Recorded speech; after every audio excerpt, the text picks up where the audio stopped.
Aroma yang familiar. Bab 485. Arila bermanja-manja dengan Ferdian. Setelah melihat-lihat, dia bertanya, "Kak, kamu lagi enggak baikan ya sama Carson?" Ferdian mengangkat kepalanya dan melihat Arila. "Dasar anak bodoh, kamu sedang pikirin apa? Apa aku pernah berantem sama keluarga kamu?" Arila lanjut berkata, "Pokoknya aku rasa ada yang aneh dari kamu hari ini."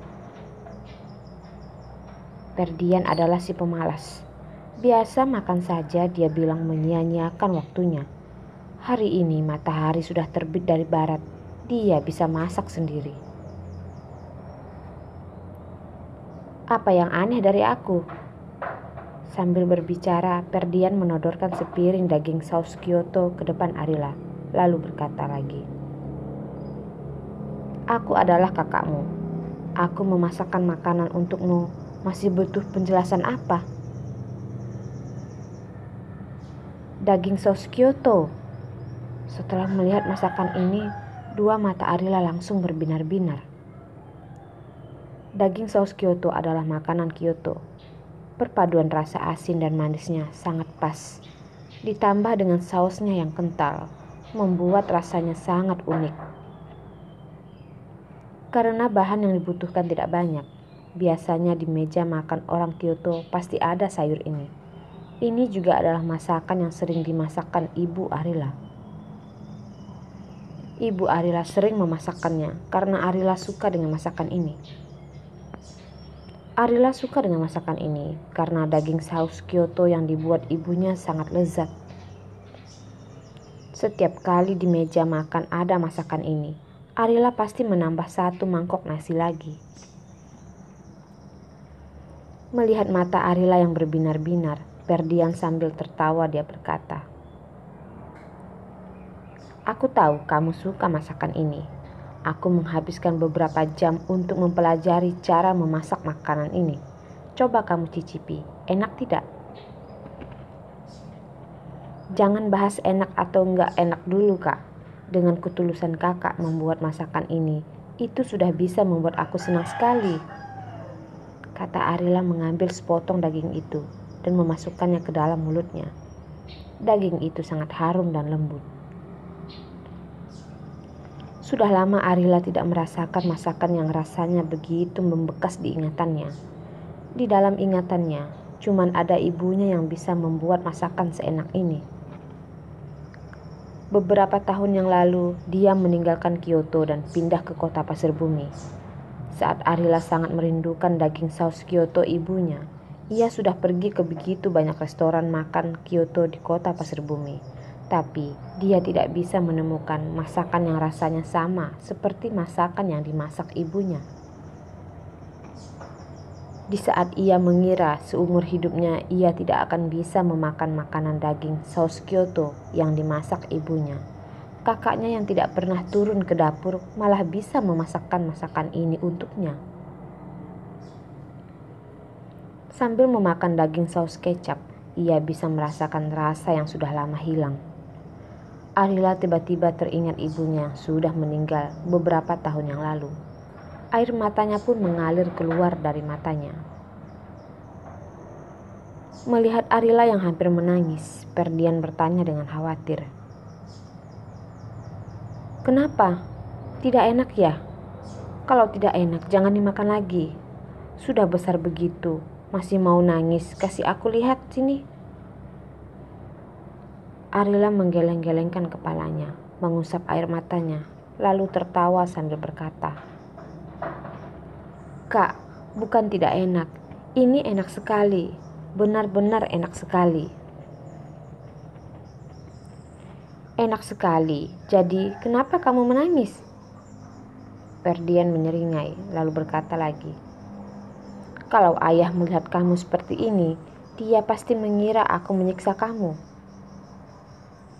Arila berkata, "Aku cuma teringat sama ibu. Atau mungkin ini bukan rasa dari masakan ibunya.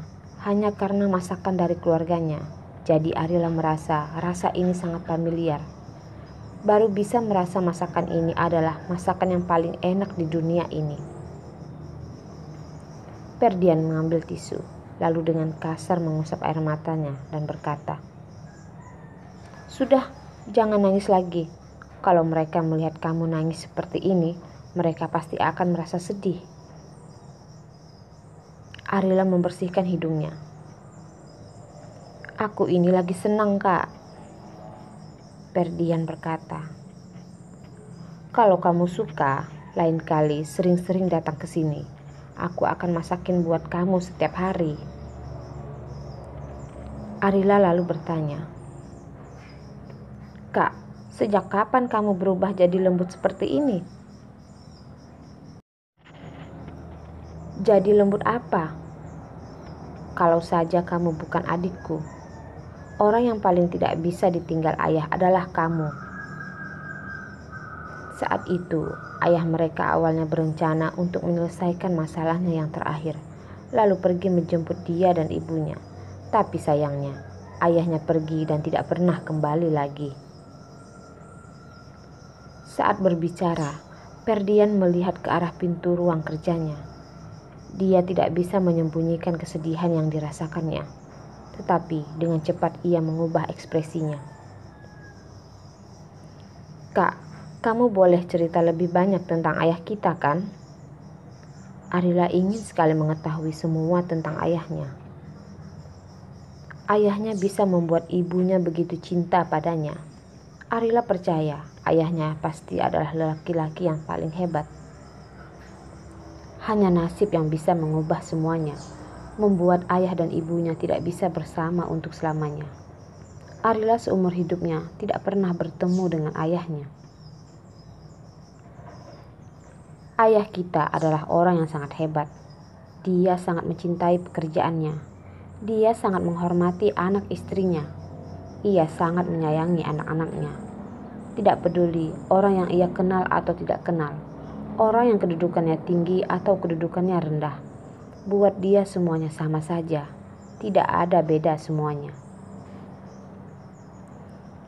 Dulu ayah sering bilang, orang hidup seumur hidup hanya beberapa puluh tahun.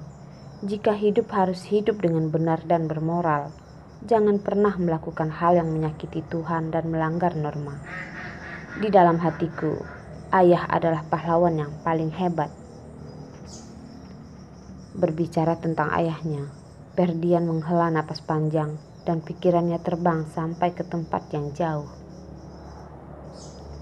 Ayah dan ibu mereka menikah karena kepentingan keluarga. Awalnya tidak ada perasaan cinta di antara mereka. Tetapi setelah menikah, ayahnya sangat mencintai dan menyayangi ibunya. Cinta ayah dan ibu bukanlah sekedar cinta, tetapi dia berusaha untuk memenuhi tanggung jawab dia sebagai seorang suami, menjaga dan merawat istri dan anak-anaknya. Saat ditanya tentang ayahnya, ibunya juga selalu memberi nilai yang tinggi buat ayahnya. Di dalam hidupnya yang singkat ini, ibunya sangat berterima kasih atas kebersamaan dan kasih sayang yang diberikan ayah mereka kepada ibunya. Jika diganti menjadi orang lain, menikahi orang yang tidak ia cintai sama sekali, ditambah orang itu diserang penyakit, siapa yang bisa seperti ayah mereka begitu menyayangi istrinya yang sakit, menemaninya sampai ia pergi untuk selamanya? Di dalam hati Ferdian, ayahnya adalah seorang pahlawan yang hebat, orang yang selalu memikirkan orang lain, sama sekali tidak pernah melakukan hal-hal yang tidak benar. Tapi mereka siapapun tidak pernah menyangka hidup ayahnya berakhir tragis seperti ini. Ayahnya mati saat kecelakaan mobil, sampai jasadnya pun tidak ditemukan.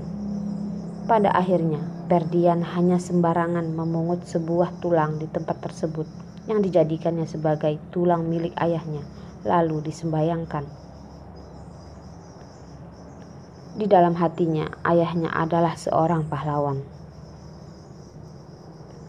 Arila terus mendengar Ferdian bercerita tentang ayah dan ibunya.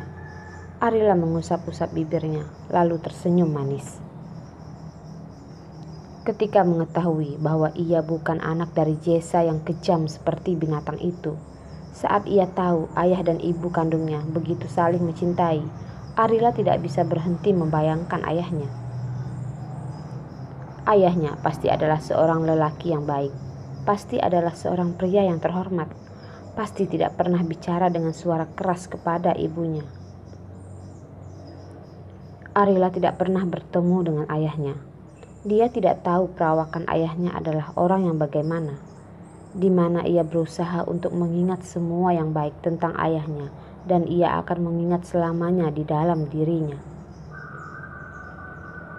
Arila pernah mendengar Perdian berkata, setelah ayahnya berhasil menyelesaikan masalah ini, dia akan pergi untuk menjemput ibunya dan dia untuk dibawa pulang. Tetapi saat itu terjadi kecelakaan.